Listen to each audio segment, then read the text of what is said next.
Good afternoon, Silver Lining Gang. It's Andy back again for my second chat of the day, and I can't be happier having this guy on the show. Matt Scafidi is a gentleman. He is a good lad, and I tell you what, he's a very, very good operator. Working on behalf of Jealous Pros. Matt has been in real estate for a number of years now. But aside from anything else, the guy's just very, very good at just being a human being and going about his business as a man, as a dad, and as a friend. Matthew, how are you? Really well, Andy. Really well, mate. It's just having a chat off air, but yeah, things are going well. There's a couple of little hurdles along the way, but you get over those and keep moving forward.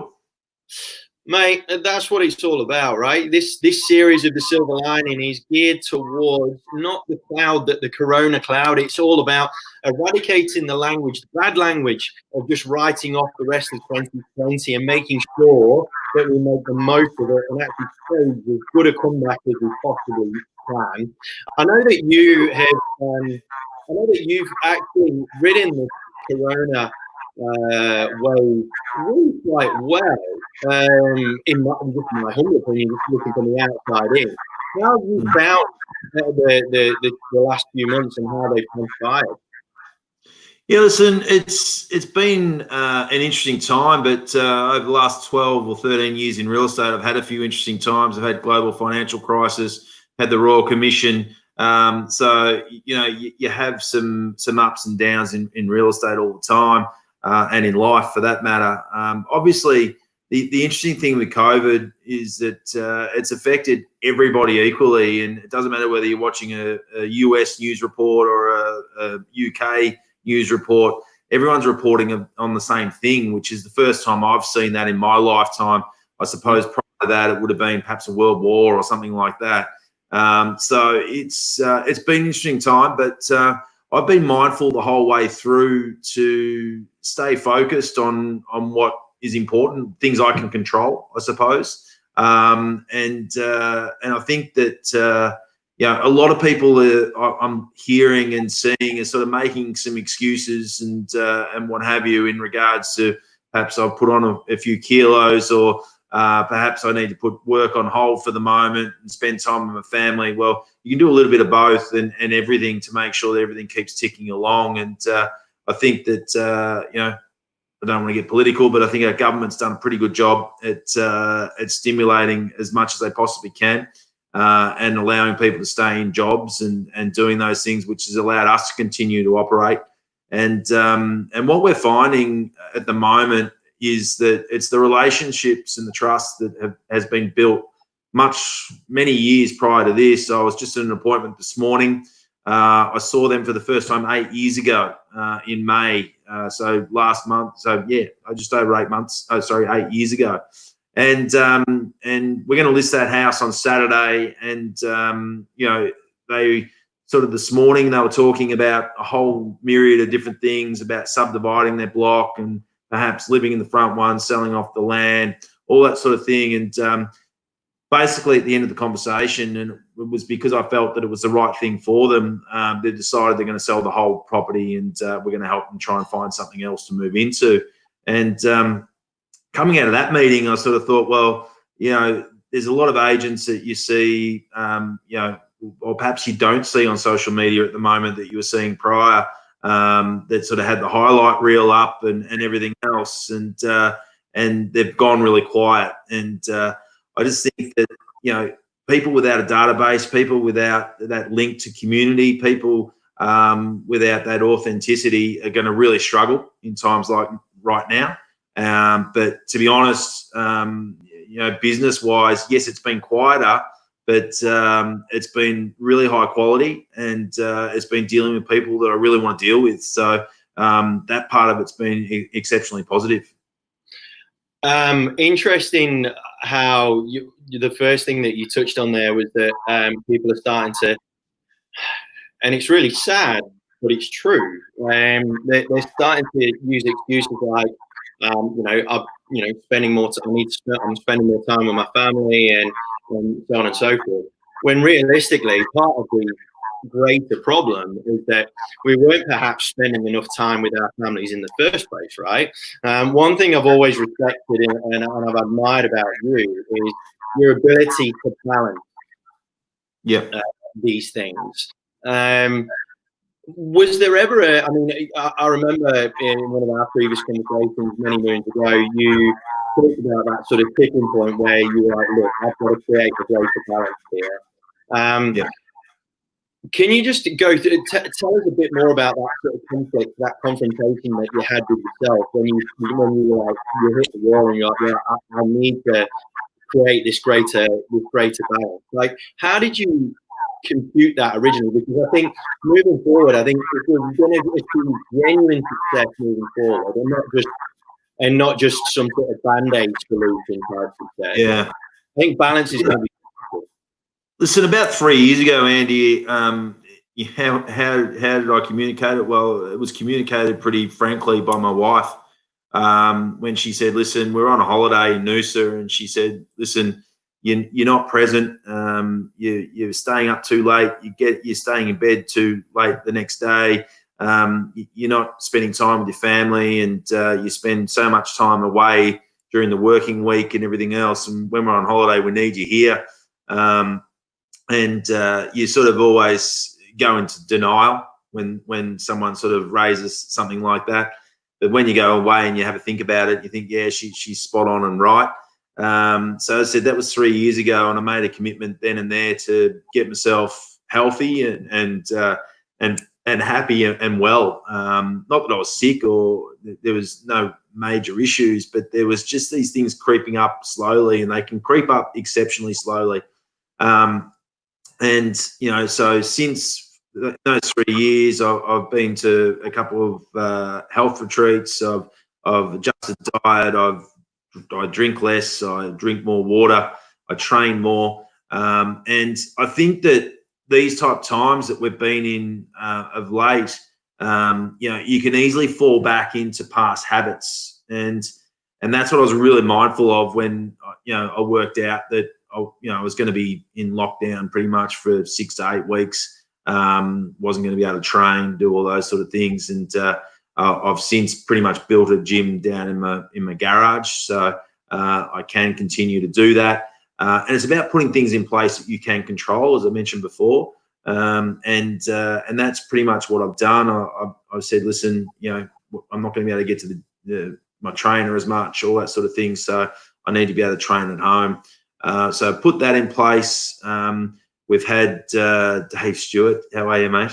I've put that in place, but you know, at the same time, we're mentioning off air that family dog decided that it'd be a good idea to jump off a 10-meter wall 4 weeks ago.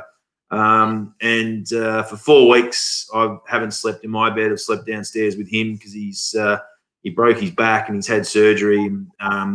Long story short, he's well and truly on the mend now, but it was a daunting time, and in those times you can get into that trap of eating too much, drinking too much, not sleeping enough, not training, and using that as an excuse as to why you're sort of falling back into those habits. And the thing that I was really, I suppose, that has shifted and changed in my life is that I could see that as a warning light. I suppose it's like your car. If your warning light's on, you're sitting there going, right, I've got to do something.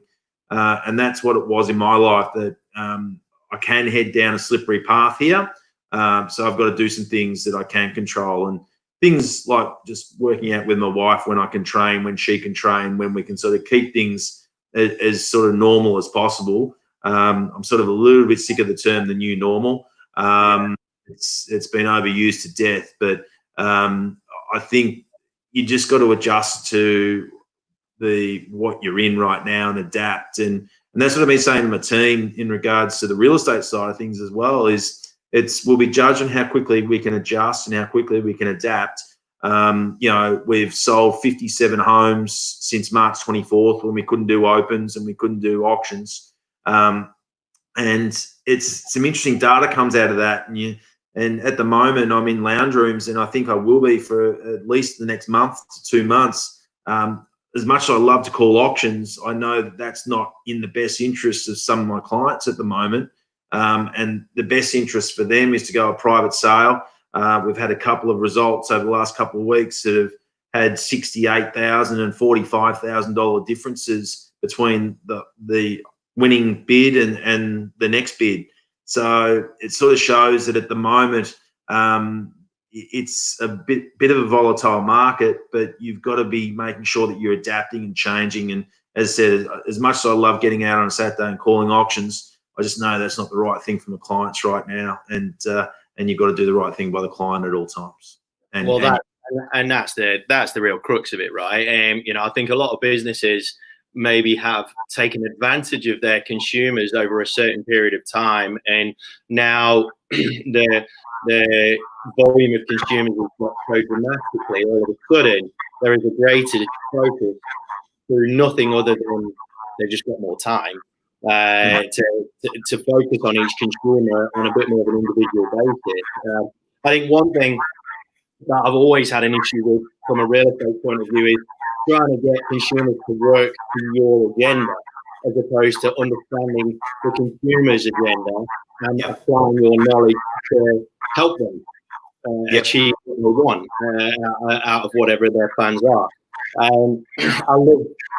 That's where someone like yourself, a leader in the industry, to actually come out and say that quite openly, it's not as common as we want it to be, really. If we're being honest, there's a couple of franchise groups that are still very focused on trying to get all of their guys to do the same thing, to have the same campaign, and run it the same way.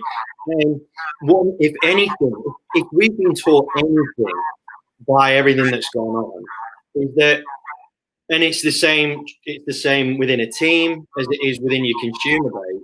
If you haven't got the ability to transfer and transpose your knowledge to suit the situation that's in front of you, you're going to be on your arse pretty quick. Pretty quickly. And I want to come back to something that you mentioned a couple of times around controlling what you can control. I'll bring it to a very, very recent example of what's going on in society right now. But within your team, how are you managing the team members? Obviously, being a lot more remote. I know that salespeople inherently are remote, but how have you managed to keep that sort of team connection? So I know it's very, very important to you.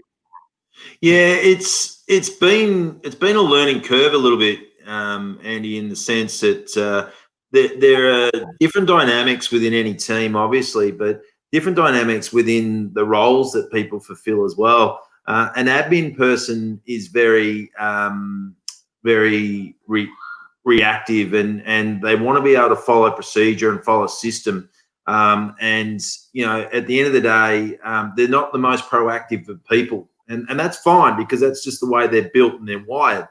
So what we learned really quickly was that we've got to keep in constant communication with them to make sure that they're not just bored out of their brain and not doing anything and getting into a bad space. So it's really important to sort of not treat everybody exactly the same, because that they all take this thing a lot differently. And it's been a lot of one-on-one phone calls. It's been a lot of just messages. It's been Zoom drinks on a Friday night.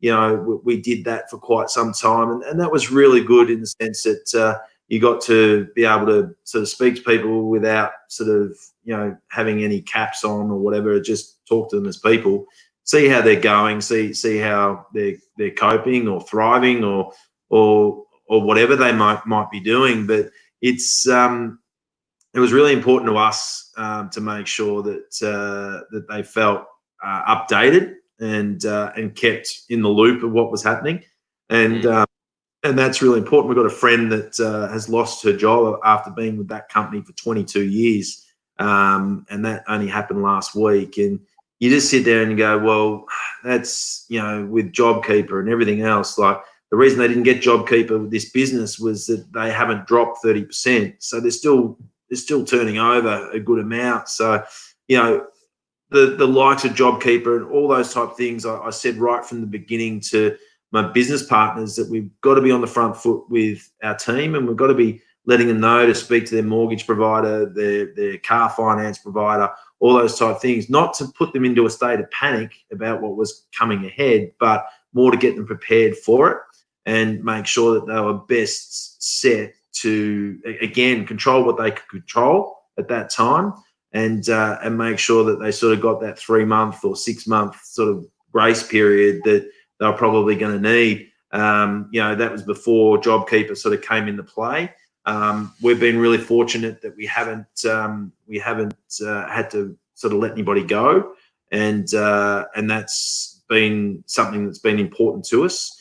And just to, you know, the amount of camaraderie and everything else that's come out of it so far has been really, really positive. The cross-selling between listings and everything else, it was always there, but it's been massive since COVID. And you know, we're seeing our teammates sort of out at inspections and all that sort of thing, bringing their buyers through, and we're really working harder than ever before to make sure we had an open for inspection that went 4.5 hours, right in the middle of it, when we could only take one person through at a time. We had 27 groups that wanted to get through. It took us 4.5 hours. The owner was home and saw, he was an older gentleman, and he's watching the Anzac Day rematches, Collingwood and Essendon. It was around that sort of time, and Norman was just blown away by how much work that we'd done in getting those 27 groups through. And then when offers started to come in and everything else, he knew that we got him the best possible result that was out there. And you know, I think that, you know, it's always important to be authentic at all times, but I think at this particular point in time, you've just got to be upfront, honest with people, and let them know. The lady that I caught up with after 8 years and going to list their house on Saturday, I forgot her appointment last week because I was looking after the dog and everything else. And I said, listen, I said, Deb, I've been out 3 or 4 times before. You know, I've always been on time. And she goes, yep, you have. And I said, listen, this was a one-off. And, you know, some other times and in another time and place, you might have sort of made another excuse for that. But I just tell people how it is. And I think that gets you a lot further in life. It really does. You know, I think it's one of those things, and you see it happen so many times, especially with salespeople, but across the board. They're so fearful of being transparent. You know, they because whether it's because their boss has really put the pressure on them to do well, or they haven't created that environment that's allowed them to be upfront about problems or whatever. And not that you want to put in your consumers with problems, but it's not like you used your dog as an excuse. It was a reason as to why this didn't happen. You know, and it's not an excuse. You weren't making excuses for it. It's just, look, this is why it happened. You know, it's not my form. Let's crack on. And I think if you'd have tried to do what lots of people would have done, which is to try and say, oh, yeah, look, I was there, or I tried to call you. Did you not get my message? Oh, damn. You know what I mean? All the standard crap. And the thing is, because people have got a bit more time, they've got a bit more time to see through the bullshit as well. Yeah, absolutely. Right. Yeah. They're a bit aware of the crap that gets thrown around, and I think that's probably one of the reasons why some of the high flyers have gone very, very quiet, because all of a sudden everyone's bullshit radar has just gone through the roof. That's the thing that you know, it's been an ordinary time for a number of people, and certainly not going to take away from that. But at the same time, you know, the positives that I've taken out of it is that you know, we've got back to some good old-fashioned, old-school sort of real estate. We've got back to spending more time with family and all those sort of things. And as you touched on before, and it's a great point, it probably points out that that, you know, the balance wasn't quite right previously. You know, I think that what we've got to make sure that we do is not sort of get back to, no restrictions and everything else, and then just forget about what we've learned from it. We've got to make sure that we take these lessons forward and make sure that that just becomes part of our DNA and part of what we do moving forward. Absolutely, man. Now, I want to talk to you about, I want to tackle a very current topic, and it's all around controlling what you can control. Because in our first series around getting out of the corona cloud and gaining from the corona cloud, a lot of one of the key things around it is just focusing on what you can control. Yeah. The most recent example of what's going on, which everyone's got caught up in, is all of the riots and stuff that's gone on in the US from that god awful incident that happened a few days ago, which is absolutely terrible, horrible, horrible, horrible. And I love your take on this. The observation that I've made that kind of frustrates me a little bit is the number of people that have got on this bandwagon of, Black Lives Matter, so on and so forth, and all this sort of stuff, when it's almost like they're using this as an excuse to not focus on the stuff that is actually happening a lot closer to home. Well, it comes to a bit more of a matter of opinion that I have, that if we as individuals were to focus on the people that are immediately around us and doing right by everyone that is immediately around us, then the effect that would happen at scale in terms of life improving and the world getting better and whatnot would be significant. But I just feel that there's way too much. I think there's way too much of this notion that, they're talking about this, well, we've got to get on this bandwagon because that's what society, it seems like that's what society is doing now. Let's jump on that. I mean, and I'm not belittling everything that's going on in the US. It's horrendous what's going on. But I've not seen many Australians, for example, talk about Aboriginal lives that matter. Yeah.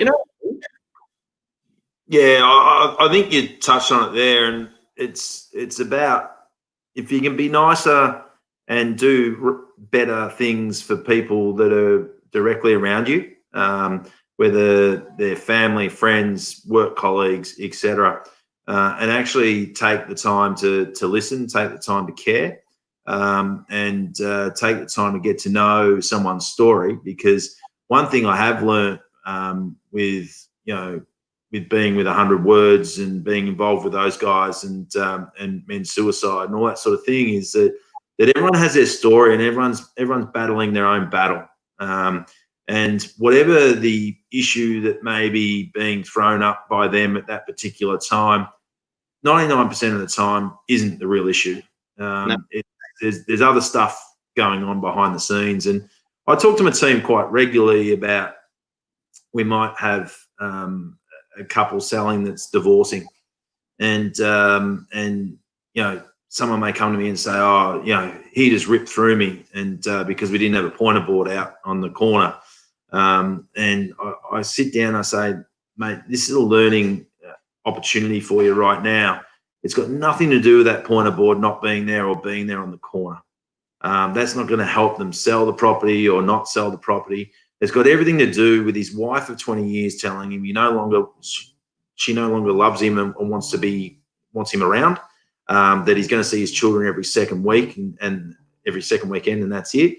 He's going to be charged 70% maintenance of everything that he earns for the rest of the time, and we're going to sell the house that you built or paid for or helped paid for or whatever. That's the real issue. And that's what's going on, and him lashing out at you should never take personally. And it's the last sort of 12, 18 months with what we've been doing in that space has really opened me up to that everyone does have those battles going on internally.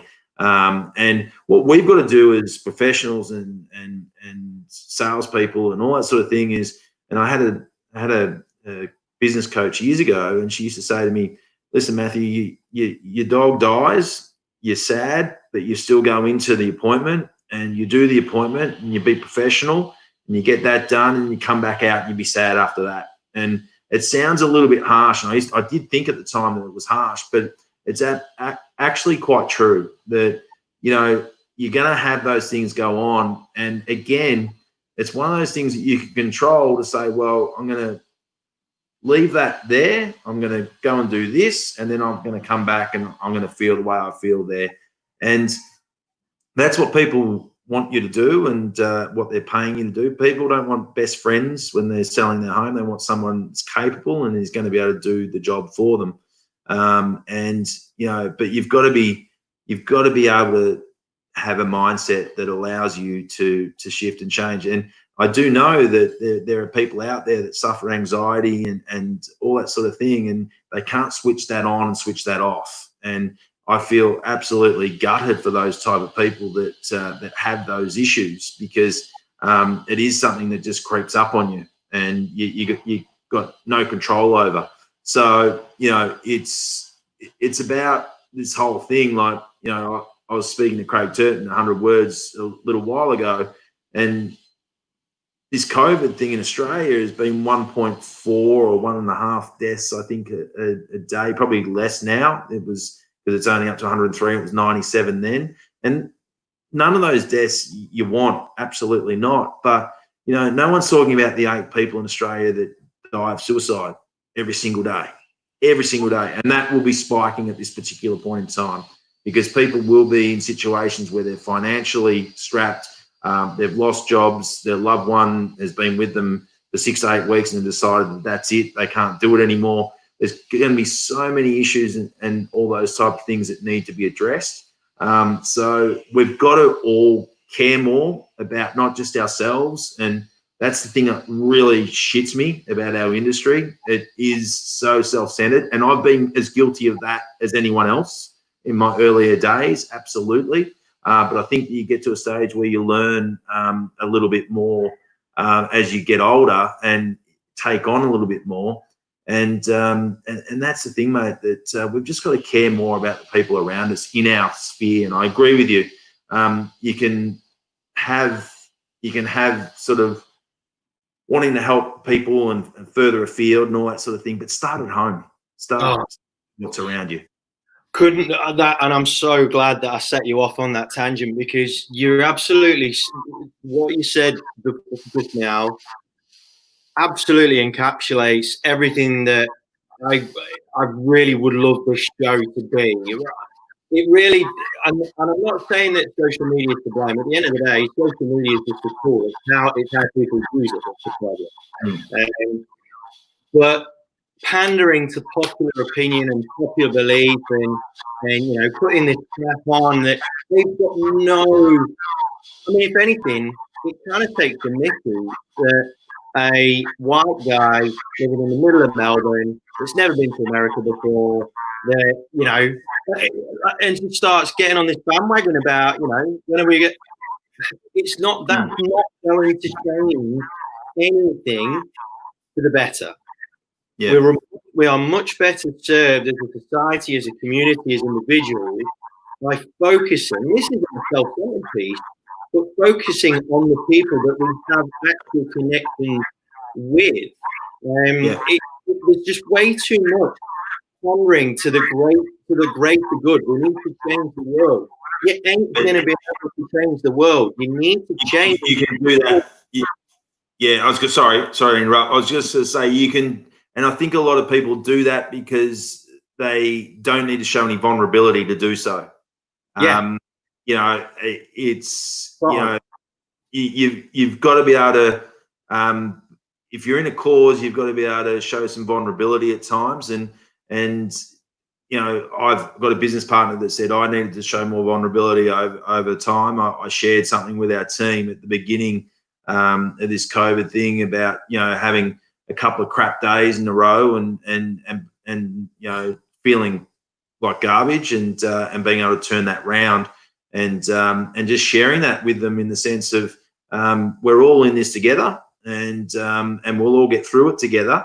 And at the end of the day, you've got to show, you've got to show all sides. And I think that's the thing that sort of I sit back and, I'm on social media, but I watch it at times, and I see people in the way they're acting, and I sort of think, it's not real. It's not the true reflection of themselves. So I was talking to someone in our team over the weekend, and there was a couple of little things that was said on social media, and I said, let's have a chat about that next week, and make sure we get back to being,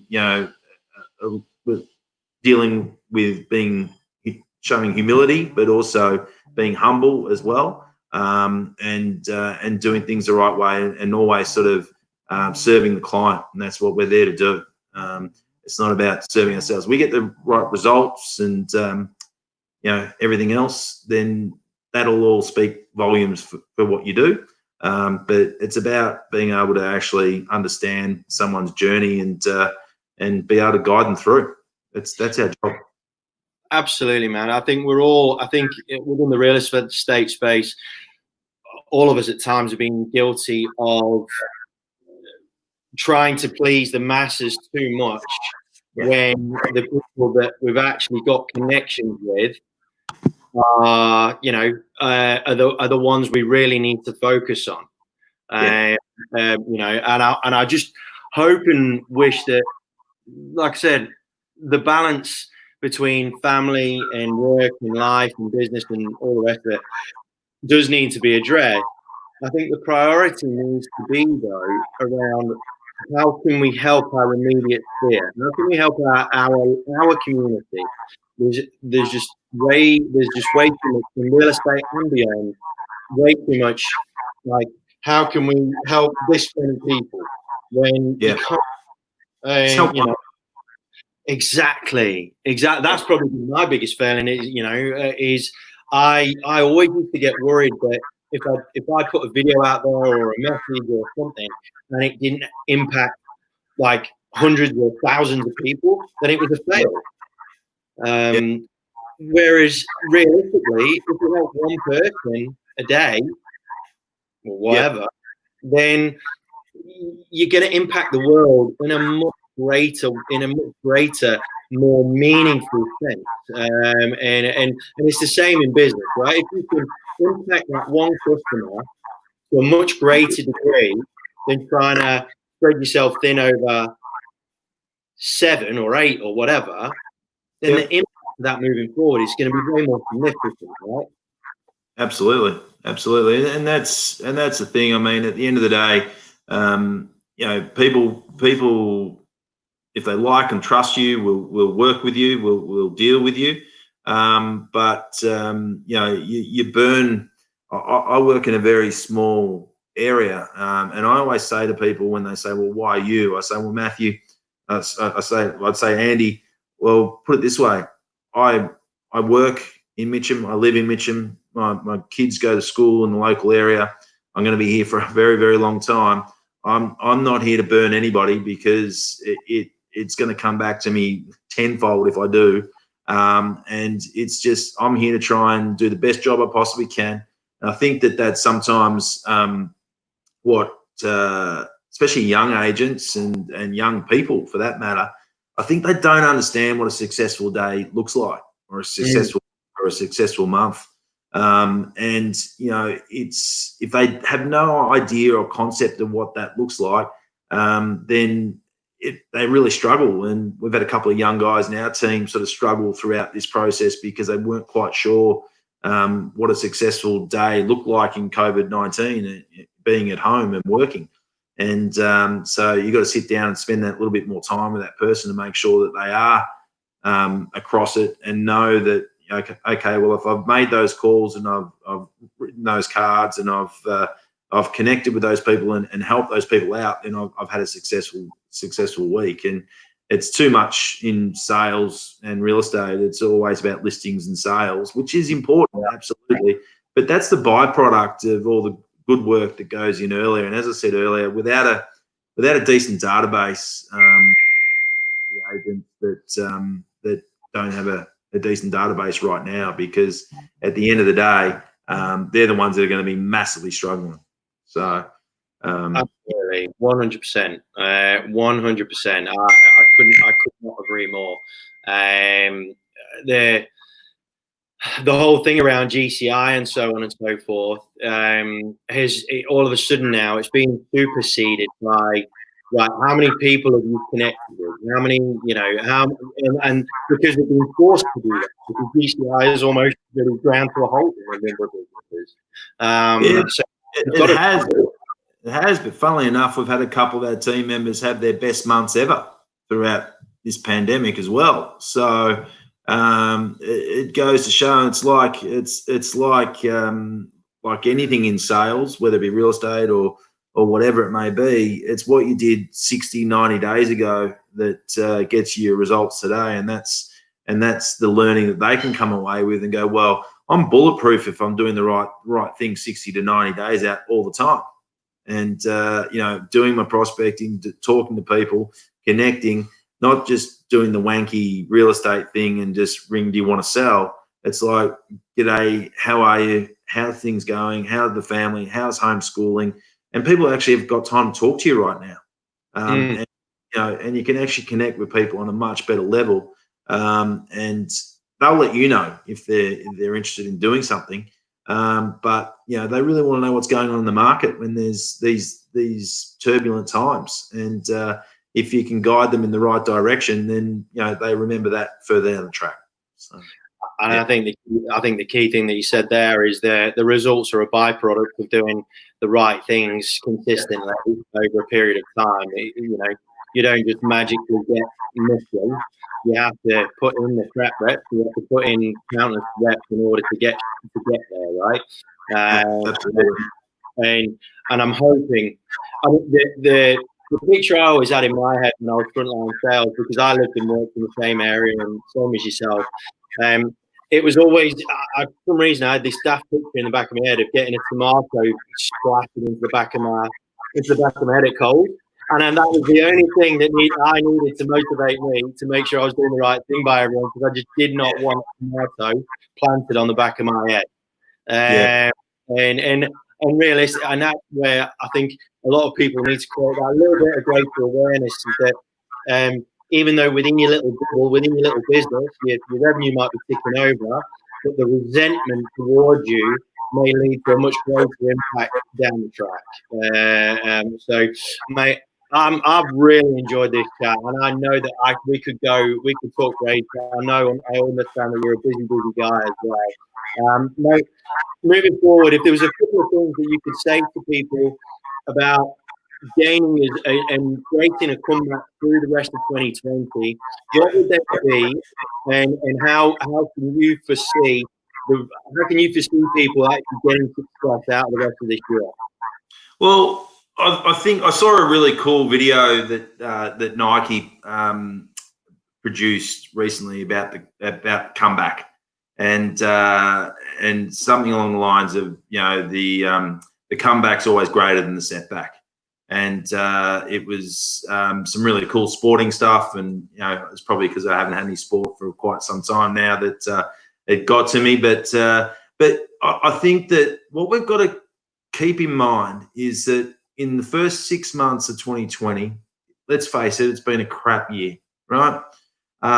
There's been floods, there's been droughts, there's been bushfires, there's been COVID, there's been my dog jumping off a 10-meter wall. There's been a lot of stuff go on. But I was talking to my wife last night, and we were both talking and saying, well, but we're still at half of this year to go. And I bring things back to sporting analogies a lot. And if we were at the halfway point of a marathon right now, we're at 21 Ks in, we've still got 21 Ks to improve, to get better, and to perhaps beat our time or whatever it may be. If you're half-time in the football and you're down, you've still got a chance to come back. And this is the whole thing that people have got to understand, that if they've put in the hard yards and you've done everything you possibly can over the past 6 to 8 weeks in regards to reaching out, connecting with people on a human level rather than a want level or a trying to take level, then that's going to pay you back. in the next 60, 90, 120 days.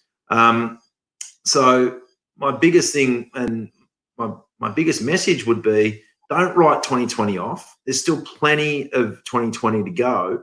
And whether it be work, whether it be personal, whether it be anything, if you've put on weight over the ISO, time and everything else, you can still lose that by the summer. Summer is still 4 months away, so you can still get that done. If you haven't got your figures where you want to be, don't blame COVID-19. Just get on the phones, do the basics, and talk to people, and that will turn around as well. If there's anything else that you sort of wanted to do and you've ended up just watching Netflix the whole time and not doing what you wanted to do, well, get back doing that, because it's up to you, and focus on what you can control.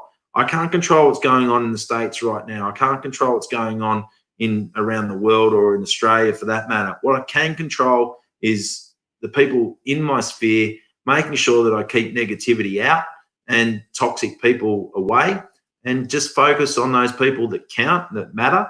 And that's the rest of my 2020. It's pretty simple. Simple is good. And at the end of the day, man, people always talk about the greatest comebacks, not the times where you're always winning. It's always the greatest comebacks that define anyone.